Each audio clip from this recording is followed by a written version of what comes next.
So death, what does death mean? The common understanding from a secular point of view, non-religious point of view, could be with death, life comes to an end and it is akin to becoming non-existent. Pretty much this, in simpler words, we can say. But when we look at the Quran, Allah subhanahu wa ta'ala says that death is a creation of His. Allah subhanahu wa ta'ala says in Surah Al-Mulk, الَّذِي خَلَقَ الْمَوْتَ وَالْحَيَاةَ لِيَبْلُوَكُمْ أَيُّكُمْ أَحْسَنُ عَمَلًا. The one who created death and life so that He can test you who does best of the deeds. So He created death.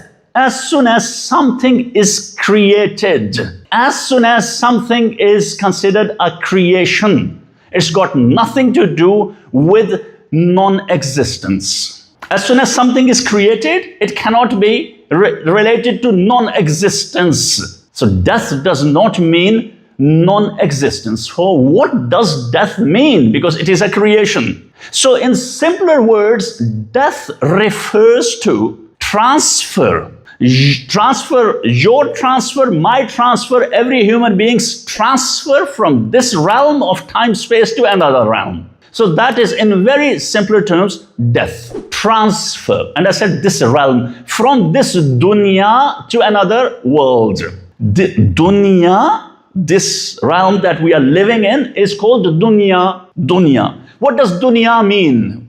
We usually say world. But when we pay attention to this world, this word dunya, it is rooted in a dunuv.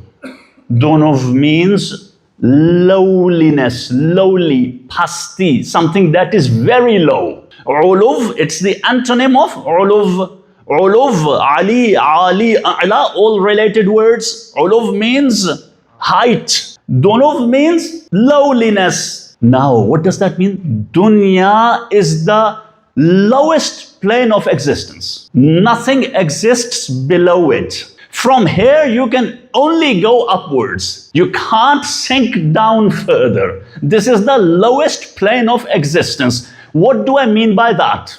Plane of existence. So let me explain this to you. Lowest in what sense? Lowest means the most limited. The most limited. So many limitations. Despite the vastness of the universe, it is so limited. It's time-space limited. We are all slaves of time-space. Let me explain to you. We have different actions, and our actions have limitations because our actions take place in time and space. But our thoughts don't have that limitation. Fantasy has no limits. Imagination has no limits. So our actions take place in this realm of time-space, dunya, but our thoughts are not in this dunya. Where are our thoughts placed? Where do you put your thoughts? When you learn about some scientific facts, something about mathematics, something about physics, something about philosophy, where is that thought or idea or concept placed?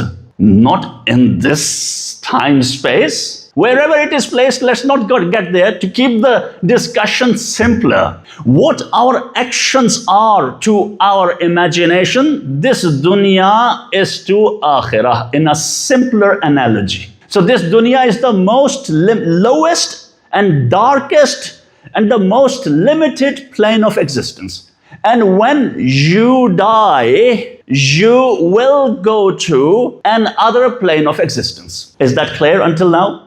Now, I said you. I just said it for a colloquial reason. May Allah grant all of you a very long life, but I have to die, you have to die, we all have to die. So when I say you will go to another realm, what does you mean? Who are you? What is you that will go to the next world or next realm? More vast, less limitations in that realm you will go. Who is you? What is you? Soul.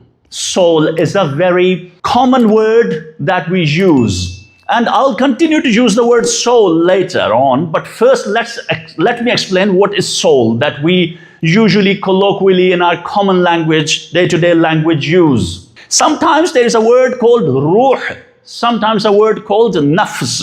Allah subhanahu wa ta'ala uses the word nafs, that is taken at the time of death. Allahu yatawaffal anfusa hina mawtiha. Allah subhanahu wa ta'ala says, Allah gives a wafat, yatawaffal anfus. Anfus is the plural of nafs. Allah takes the nafs at the time of death. Allah gives a wafat to every soul at the time of its death. What does that mean? Does Allah come and take the soul? No. Allah does it through angels. But yatawaffi wafat, it basically means taking something completely, not in parts, not bit by bit, taking it completely at once. So Allah subhanahu wa ta'ala takes that, what we call soul in simpler terms, at once through angels. That I'll get back to in a bit.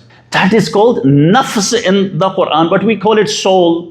Some people call it ruh. And there are different points of view. What is nafs? What is ruh? In simpler words, one point of view that I am inclined towards is that when there is no establishment of relationship between the soul and this body, then it is called ruh. As soon as it establishes a relationship with this body at the time of birth, before birth, then it is called nafs. And it lives with the body. It uses the body as a tool throughout life. At the time of death, that relationship is severed, and then it leaves again. Then it is ruh. So, simpler terms, nafs. What does nafs do? Utilizes this body as a tool throughout our life. These eyes, when we say I see, you see, is this your eyes that see or something else? You say I see. You don't say my eyes see. I see. Your nafs sees things using your eyes as a tool and then processes that information. The nafs utilizes these ears as a tool and processes that information, that ilm that it keeps with it, uses this whole body to perform different actions. And then as a result of that, the effects of that, it are retained in the nafs. Throughout the life, this body is just a tool. When time's up, then the nafs leaves with all that it has acquired. All the bad things we have seen, all the good things we have seen, all the bad things you have said, we have said, all the good things we have said, all the good actions we have done, all the bad actions we have done, it retains and leaves. Now, leaves to where? To barzakh. But what we learn from the works of the ulama, how they have inferred and understood, is that it's not that at the time of death, the soul just leaves alone and goes to the next world. No. Nafs simply cannot exist without a container or a body. In this world, it utilizes this body as a container. It always needs a container, a tool, a vessel, something to function. At the time of death, it lives together with a barzakhi body, which is a very refined body, and then it continues its function in the next realm. That's what happens. It's not that it leaves and then there are some bodies, some molds lying around and it gets into those molds. No. It leaves with that because with its body for the next world, it leaves with that because it cannot exist without a body even for a second. So before the discussion becomes too philosophical and complicated, what happens at the time of death and when does the death start?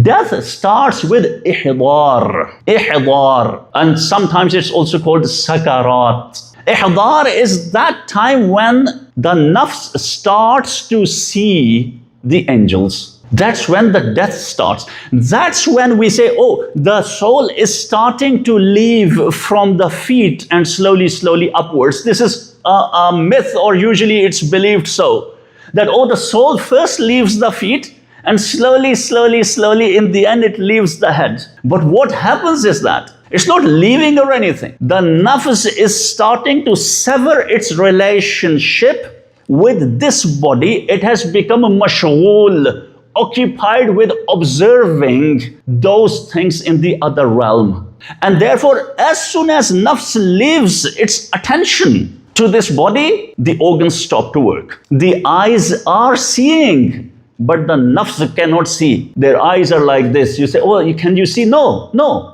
They can't see because the nafs is busy in observing other things. It doesn't care. It says, I don't care about these tools anymore. I want to observe something else. This is what happens. And at that time, tawbah is not accepted because the door to actions has been closed now. When ihdar starts. And it's also called sakarat. Sakarat, sakar, sukara, musakkirat means alcoholic beverages. All these words point towards intoxication, being intoxicated sort of. Or in other words, some ulama say one starts to get into a state of dream, sort of sleep and dream. If you observe someone who is asleep in front of you and they are dreaming about all sorts of things, but you have no idea what they are dreaming. But they are seeing all those things. This is exactly what happens at the time of ihdar or sakarat. And the Imam says, one of the Imams has said that sometimes people think that someone had a very peaceful death, but actually they did not have a peaceful death. And sometimes people think that their loved ones or someone had a very bad death, but in fact they had a very beautiful death. What does that mean? Let me interpret and explain it to you.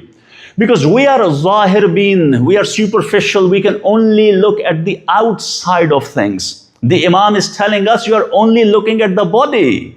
Maybe the body is in a lot of pain, maybe they are stretching their feet, maybe they are not feeling good. But the nafs still had a quite comfortable transition into the next realm. But you say, oh, they had such a bad death because they were in agony and pain. That is superficiality. Because there are many disbelievers who die peacefully without making any hue and cry or any trouble. But we don't know what kind of death they had because death itself is what? Intiqal, transition into the other realm. So God forbid if some of your loved ones went through a lot of pain before dying, don't worry. Believers have a beautiful death, even if apparently they were in a lot of pain, because we can't see that transition, that intiqal of the nafs. The Imams can see, we can't see.